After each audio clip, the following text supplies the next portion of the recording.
গত ৩ সপ্তাহ যাবৎ বাংলাদেশব্যাপী হত্যাযজ্ঞ, নির্যাতন, গুম এবং গণগ্রেফতারের যে ঘটনা চলছে, আমরা তাতে গভীরভাবে উদ্বিগ্ন, মর্মাহত এবং ব্যথিত। অজস্র কিশোর, তরুণ তাজা প্রাণের অকাল জীবন অবসান ঘটায় আজ অভিভাবক হিসেবে নিজেদেরকে দায়মুক্ত ভাবতে পারছি না। তাই বিবেকের তাড়নায় আমরা দেশবাসীর সামনে হাজির হয়েছি। বৈষম্য বিরোধী এই সংগ্রামের সকল শহীদের রুহের মাগফিরাত কামনার জন্য মহান আল্লাহ রব্বুল আলামিনের দরবারে দোয়া করছি। বৈষম্য, ভেদাভেদ ও জুলুমের অবসান করা ছিল ৭১-এর মুক্তিযুদ্ধের অঙ্গীকার।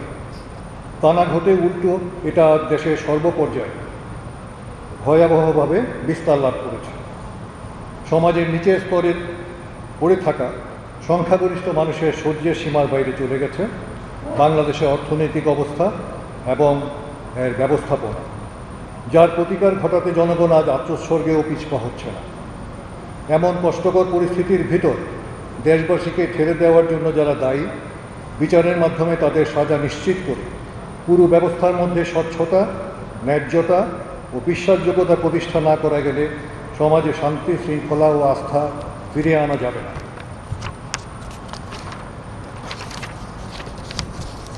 দেশের নীতি নির্ধারকরা যদি বিবেক, বুদ্ধি ও হৃদয়হীন হয়ে না পড়তেন, তাহলে গত কয়েক সপ্তাহে বাংলাদেশের ইতিহাসের সবচেয়ে বড়, করুণ ও মর্মান্তিক এই হত্যাকাণ্ডসমূহের ঘটনাগুলো ঘটত না।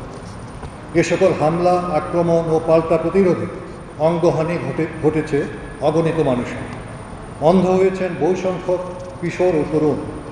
অসহায় নাগরিকরা প্রয়োজনীয় এবং জরুরি চিকিৎসাও পাচ্ছেন না। তার উপর চলছে ব্লক রেড, সন্ত্রাসীদের মাধ্যমে বাড়িঘর ম্যাশ চিনিয়ে ধরে নিয়ে যাওয়ার মতো ভয়ঙ্কর সব ঘটনা। মিথ্যা মামলায় গ্রেপ্তার হয়েছেন অথবা পালিয়ে বেড়াচ্ছেন হাজার হাজার নিরপরাধ কিশোর, কিশোরী, তরুণ, তরুণী, যুবক ও যুবতী। সুস্থ মস্তিষ্কের কোনো বিবেকবান মানুষের পক্ষে দেশে এমন একটা যুদ্ধ পরিস্থিতি মেনে নেওয়া সম্ভব না। আমরা নিজেরা নিজেদের সাথে যুদ্ধ করতে পারি না। আমাদের দেশটাকে, এই প্রিয় রাজধানী ঢাকা ও জেলা শহরগুলোকে যুদ্ধক্ষেত্রে পরিণত করতে দিতে পারি না। তাই আজ এখানে দাঁড়িয়ে দ্ব্যর্থহীন ভাষায় বলছি, ইনশাল্লাহ তা আমরা করতে দেব না। সকল শ্রেণী ও পেশার মানুষকে সাথে নিয়ে ঐক্যবদ্ধভাবে শান্তি প্রতিষ্ঠায় সচেষ্ট থাকবে।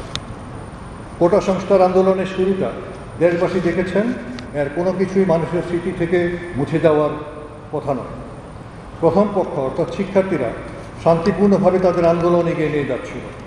সারা দেশের শিশু, কিশোর ও তরুণরা শত উস্কানি, হামলা ও নির্যাতনের মধ্যেও ধৈর্য ধরে শৃঙ্খলার সাথে আস্তে আস্তে আইন মেনে সামনে পা বাড়াচ্ছে।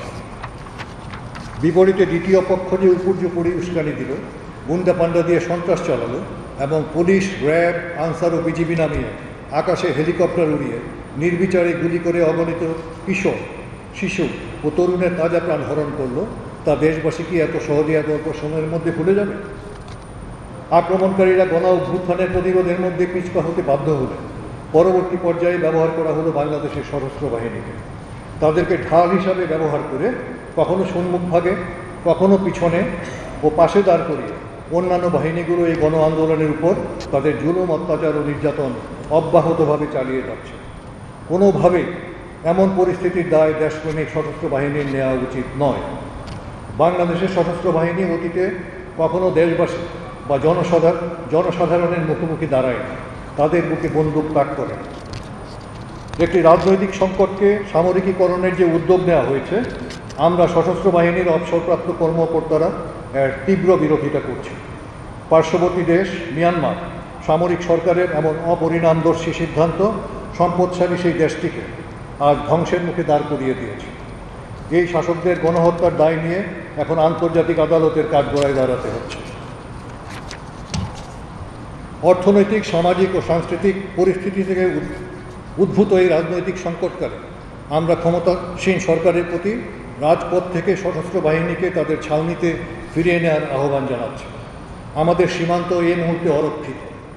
ছাত্রদের যৌক্তিক আন্দোলন দমনের জন্য সীমান্ত হতে উল্লেখযোগ্য সংখ্যক বিজিবি সদস্যদের প্রত্যাহার করা হয়েছে। এ থেকে উত্তরণের জন্য সশস্ত্র বাহিনীকে অবিলম্বে সেনা ছাউনিতে ফিরিয়ে নিয়ে যে কোনো আপৎকালীন সংকট মোকাবেলার জন্য প্রস্তুত রাখা প্রয়োজন।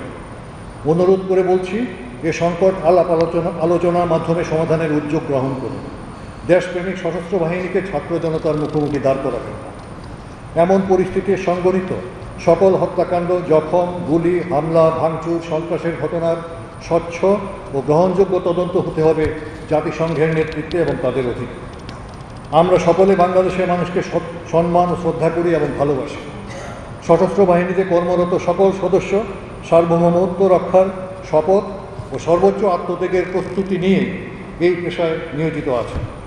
আজ দেশের এই ক্রান্তি লগ্নে আমাদের সকল সহকর্মীকে বিনীতভাবে অনুরোধ করব, সৈনিকের পেশার সর্বোচ্চ মর্যাদা, মানবিকতা ও নৈতিক মানদণ্ড বজায় রেখে দায়িত্ব পালন করবে।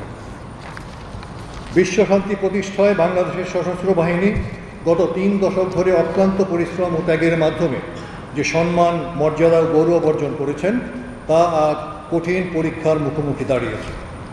সার্বজনীন মানবাধিকারের সর্বোচ্চ আন্তর্জাতিক মান রক্ষা করেই আপনাদের সকলকে নিজ দেশের জনগণের পক্ষে দাঁড়াতে হবে। চোখের সামনে আমরা নিজেদের মাতৃভূমিকে ধ্বংস হতে দিতে পারি না।